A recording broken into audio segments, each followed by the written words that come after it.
রমাদানে, আসন্ন রমাদানে আমাদের 7টি করণীয়। 1 নাম্বার করণীয়, এই রমাদানকে আপনি কোরআনময় করে তুলুন। কোরআনময় করে তুলুন 2025-এর রমাদান। এই হচ্ছে আজকের প্রোগ্রামের স্লোগান। জোরে বলেন ঠিক কিনা?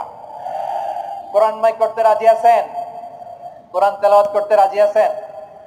আমার প্রিয় ভাইরা, ধীরস্থির ভাবে কোরআন তেলাওয়াত করুন, তাড়াহুড়ো করে নয়। আনাস রাদিয়াল্লাহু তাআলা আনহু বলতেন, রুব্বা কারি লিল কোরআন ওয়াল কোরআন ইয়ালআনহু। কোরআনের অনেক কারি আছে যারা কোরআন পড়ে কিন্তু সওয়াব পায় না, বরং আল্লাহর কোরআন তার বিরুদ্ধে আল্লাহর দরবারে নালিশ করে আর লানত করতে থাকে।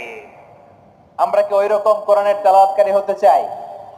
না। ধীরস্থির ভাবে ওয়ারাত্তিলিল কোরআনা তারতিলা, তারতিলের সাথে পড়বেন।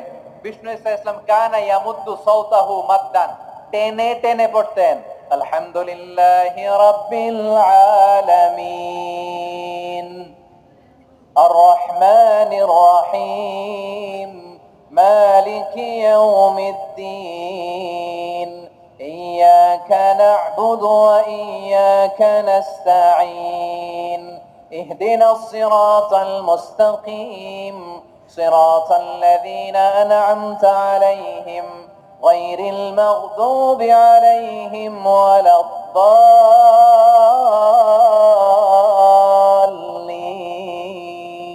পড়েন আমিন। কানা ইয়ামুদ্দু সাওতাহু মাদ্দান, টেনে টেনে পড়তেন।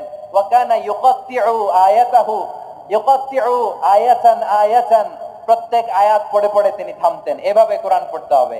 আমাদের অনেক মা বোনেরা আজকের এই চাঁপাইনবাবগঞ্জের প্রোগ্রামের অনেকগুলো মহিলা প্যান্ডেল আমি ল্যান্ডিং করার সময় দেখেছি। আমার অনেক বোনেরা, ওনারা কোরআন খতম করতে যে এমন ভাবে তেলাওয়াত করেন, কোরআন তেলাওয়াতের আদব আর অবশিষ্ট থাকে না। আমরা তার দিলের সাথে তেলাওয়াত করব, যেমনটি আমি পড়ে শোনালাম। বিষ্ণু ইসলাম প্রতি আয়াত শেষে থামতেন, টেনে টেনে পড়তেন, তার দিলের সাথে পড়তেন, সুর করে পড়তেন। মান লাম ইয়াতাগান্না বিল কোরআন ফালাইসা মিন্না, যে সুর করে কোরআন পড়ে না সে আমার উম্মত হতে পারে। জাইয়িনুল কোরআন বিআসওয়াতিকুম, বিষ্ণু বলেন সুর করে কোরআন পড়বা। অনেকে